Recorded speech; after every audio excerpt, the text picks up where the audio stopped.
Welcome to the Daily Plunge. We're in the book of Deuteronomy, chapter 1, verses 1 through 18, but we're really going to cover the whole chapter.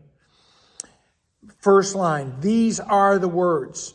This is actually the title of this book in Hebrew, but because of mistranslation, bada bing, we end up with Deuteronomy, which is often interpreted as the second law. But it's not the second law. This is really the exegesis, the retelling, the deeper perspective of what God had done in the Exodus and in the wilderness as they're preparing to go into the promised land. And in the book of Deuteronomy, Moses is teaching them. He is preaching to them.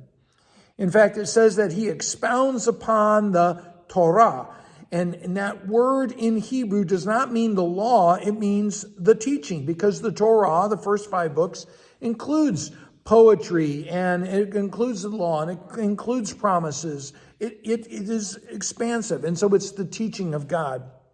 Now, verse 2 says, it only took 11 days to get from Egypt to Kadesh Barnea.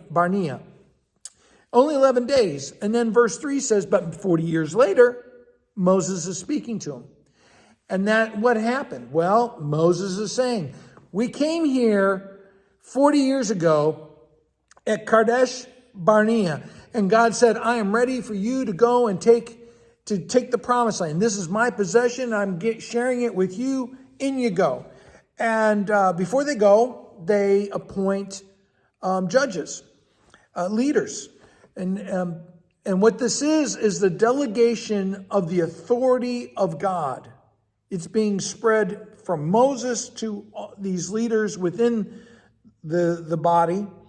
And the key idea here is that they are not to judge with favoritism, but that justice is to be blind. Blind justice is a biblical concept, not an earthly one. Because as they say in the text, only God can see, only God can judge, and the judgment belongs to God. That's what it says. And so we are to judge without favoritism. Now, after this, he says again, the Lord has given you this gift. Don't be afraid. Don't be discouraged. Go on. And so they send spies and they come back and they give a report. They show what an incredible land it is, but then they also say, yeah, it was great, but the people are giants and their cities are humongous. And they say, our brethren, our own relatives told us a report and we were filled with fear. And they said, you want to take us there. This is in verse 27, because you hate us. I mean, think about what blasphemy this is that they accuse God. They've accused God before of wanting to kill them in the wilderness. But now they're saying the reason you've redeemed us from slavery, brought us through the out of the slavery, and all that you've done for us is because you want to kill us, because you hate us. What nonsense.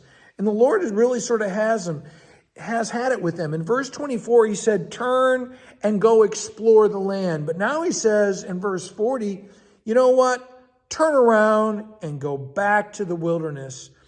And so often God condemns us to what we want, right? To our sinfulness, our rebellion. He says, fine, that's what you want? Have at it. And that's exactly what happens to them. And he says to them, you have been a rebellious generation. You will not go. But the children that you were afraid were going to be kidnapped or seized, they will seize the promised land. And, so they say, oh, wait a minute, we're going to go and do it after all. And he says, don't do it because I'm not with you. And so often what God wants to give to us, we want to do out of our own strength, our own resources, and our own wisdom. And it will end in disaster if God is not with us. Thanks, friends. Have a blessed day.